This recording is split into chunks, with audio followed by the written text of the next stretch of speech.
Friends, how are you? అందరికీ ముందుగా happy Rathasaptami. ఈరోజు మన వీడియోలో రథసప్తమి ఎలా చేయాలో చూద్దాం. ముందుగా తెల్లవారుజామున నిద్రలేచి తలస్నానం చేసి, తలస్నానం అంటే జిల్లెడాకులతో చేయాలి. సో ఫస్ట్ ముందుగా మన ఫ్లోర్ని క్లీన్ చేసుకుని శుభ్రంగా ముగ్గులు పెట్టుకుని రెడీగా ఉంచుకోవాలి. ముగ్గులు బాగా పెట్టుకుని రెడీగా ఉంచుకున్న తర్వాత నెక్స్ట్ మనం ఆ ఫ్లోర్ మీద ఇసుక వేసుకుని ఆ ఇసుక మీద ముగ్గు వేసుకోవాలి. ముగ్గు అంటే వరిపిండితో వేసిన ముగ్గు వేసుకోవాలి. వరిపిండితో ముగ్గు వేసుకున్న తర్వాత ఆ ముగ్గు మీద సేమ్ అదే విధంగా పసుపుతో ముగ్గు వేసుకుని ఆ వరిపిండి మీదే దానితో పాటు కుంకుమతో ముగ్గు వేసుకోవాలి. కుంకుమతో ముగ్గు వేసుకున్న తర్వాత దాని మీద అక్షంతలు వేసుకోవాలి. ఎందుకంటే ముందుగా మన ఫ్లోర్ పాడవకుండా ఉండడానికి ఇసుక వేసుకుంటే ఇసుక మన ఫ్లోర్ని దెబ్బతినకుండా ఉంటుంది. ఎందుకంటే ఇప్పుడు మనం అగ్గి వెలిగించినప్పుడు ఫ్లోర్ దెబ్బతింటుంది కదా. సో దాని గురించి మనం ముందుగా రిస్క్ చేసుకోకుండా ఫ్లోర్కి ఏమీ అవ్వకుండా మన రథసప్తమి సక్సెస్ఫుల్ కంప్లీట్ అవ్వడానికి ఇసుక వేసుకుని భద్రపరిచి అంతా రెడీగా ముగ్గు వేసుకుని ముగ్గు మీద పసుపు కుంకాలతో వేసుకుంటే ఎటువంటి ఆపద లేకుండా ఎటువంటి ఆటంకం లేకుండా సో ముగ్గు వేసిన తర్వాత రథసప్తమి కంప్లీట్ అవుతుంది. ఏర్పాటు చేసుకున్న అగ్ని వేయడానికి మీరు నన్ను ఫాలో అవుతూ ఉండండి. ముందుగా పిడకలు కంప్లీట్ అవుతుంది. పిడకలు బాగా వెలగాలి, అగ్ని బాగా రావాలి అంటే మనం కర్పూరం పెట్టుకోవచ్చు ఫ్రెండ్స్. కానీ కిరసనాలు అలాంటివి వాడకూడదు. కానీ కర్పూరం పెట్టుకుని కర్పూరం చుట్టూ ఆ పిడకలు పెట్టుకుంటే మెయిన్గా ఆవు పిడకలే దీనికి ఉపయోగించాలి. అది తప్పించి ఇంకెటువంటి పిడకలు వాడకూడదు ఫ్రెండ్స్. సో ఆవు పిడకలు చుట్టూ పెట్టుకుని వచ్చుకుని సిద్ధం చేసుకోవాలి. సిద్ధం చేసుకుని మొత్తం చుట్టూ పెట్టుకుంటే బాగా అగ్ని వస్తుంది. వీడియోలో చూపించే విధంగా సో ఫ్రెండ్స్, నేను వీడియోలో చూపించిన విధంగా చేస్తున్నారు కదా. సో నేను అగ్ని వెలిగించాను. చూడండి ఫ్రెండ్స్, నేను ఎలా వెలిగించానో అలాగే మీరు వెలిగిస్తే అలాగే అందంగా మనం సక్సెస్ఫుల్ అవుతుంది. ఫ్రెండ్స్, దీనికి ముఖ్య గమనిక ఏమిటంటే ముఖ్యంగా ఈ రథసప్తమికి మనం మెయిన్గా ఇత్తడి గిన్నె మాత్రమే వాడాలి. సో ఎటువంటి స్టీల్ కానీ వెండి కానీ అటువంటి వస్తువులు కూడా వాడకూడదు. సో నేను చూపించిన విధంగా ఈ ఇత్తడి గిన్నెకి శుభ్రంగా చుట్టూ గంధం రాసి పసుపు బొట్లు పెట్టి పాలు పోసుకుని పెట్టాలి. పాలు పోసి రెడీగా పెట్టుకున్నాం కదా ఫ్రెండ్స్.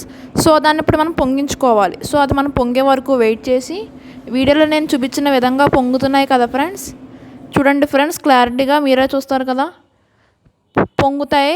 పొంగిన తర్వాత దాని మీద కొంచెం చిటికెడు పసుపు, చిటికెడు కుంకుమ వేసుకోవాలి ఫ్రెండ్స్. సో నేను వీడియోలో చూపించిన విధంగా చూడండి ఫ్రెండ్స్, పసుపు కుంకుమ వేస్తున్నాం కదా, అలాగే మీరు కూడా వేయాలి ఫ్రెండ్స్. సో అలాగా 3 సార్లు పొంగించుకోవాలి ఫ్రెండ్స్. క్లియర్గా చూడండి, నేను ఒక్కసారి చూపించాను కదా, అలాగే 3 సార్లు పొంగాలి ఫ్రెండ్స్. పాలు పొంగించిన తర్వాత మనం 3 గుప్పెళ్ళ బియ్యం వేయాలి ఫ్రెండ్స్. సో మన పరమాన్నం రెడీ అవుతుంది. దీనికి షుగర్ కేన్ వంటి స్టీల్ వాడుకుని షుగర్ కేన్ వాడాలి ఫ్రెండ్స్. చూడండి ఫ్రెండ్స్, ఈరోజు మన రథసప్తమి సందర్భంగా మన సూర్యభగవానుడు ప్రత్యక్ష సాక్షిగా కనిపిస్తున్నాడు. ఎంత అందంగా వచ్చాడో మీరే చూడండి ఫ్రెండ్స్. ఈ దృశ్యాన్ని వీక్షిస్తూ కోరిన కోరికలు తీర్చుకోండి ఫ్రెండ్స్. సో చూడండి మన సూర్యభగవానుడు ఎంత కాంతిగా ఉన్నాడో. మన ప్రసాదం రెడీ అయ్యేలాగా మన సూర్యభగవాన్ని రెడీ చేసుకుందాం ఫ్రెండ్స్. అందంగా రెడీ చేసుకుందాం. చూడండి మన స్వామివారిని రెడీ చేసుకుంటున్నాం ఫ్రెండ్స్. సో మీరు కూడా మీకున్న పువ్వులతో స్వామివారిని ఎంత అలంకరించుకుంటే అంత అందంగా కనిపిస్తారు కదా. సో చూడండి ఫ్రెండ్స్, మేము ఎలా అలంకరించుకుంటున్నాము. మీకు నచ్చుతుందనే ఆశిస్తూ చేస్తున్నాను ఫ్రెండ్స్. చూడండి మీరు కూడా మీకు నచ్చిన విధంగా చేసుకుని స్వామివారిని రెడీ చేసుకోండి ఫ్రెండ్స్. చూడండి మేము ఎలా రెడీ చేసాము ఫ్రెండ్స్.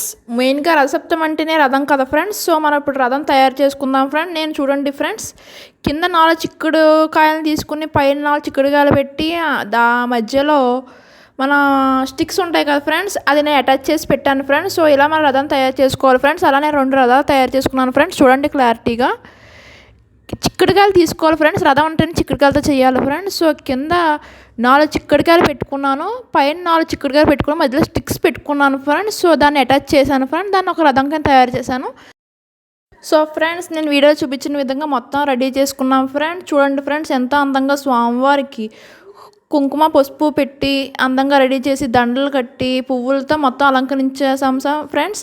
సో మీకు ముందుగా చెప్పాను కదా ఫ్రెండ్స్, స్వామివారికి దేంతో చేస్తే మనకి కోరిన కోరికలు తీరుతాయో ఇప్పుడు ఈ వీడియోలో చూసుకుందాం ఫ్రెండ్స్. మొత్తం స్వామివారికి అంటే సూర్య భగవానుడికి ఎర్ర పువ్వులు అంటే చాలా ఇష్టం ఫ్రెండ్స్. సో నేను వీడియోలో చూపించిన విధంగా మొత్తం అంతా కూడా మ్యాక్సిమం ఎర్ర పువ్వులతో రెడ్ ఫ్లవర్స్తో ఎక్కువ మందారాలతో అలాగే గులాబీలతో కనకాంబరాలతో మొత్తం రెడీ చేశాను ఫ్రెండ్స్, అలంకరించాను. సో మన అలంకరించే స్వామివారికి పువ్వులు అంటే చాలా బాగా ఇష్టం ఫ్రెండ్స్. సో దాని గురించి అని మొత్తం డెకరేషన్ కూడా మొత్తం ఫ్లవర్స్తో డెకరేట్ చేసాం ఫ్రెండ్స్.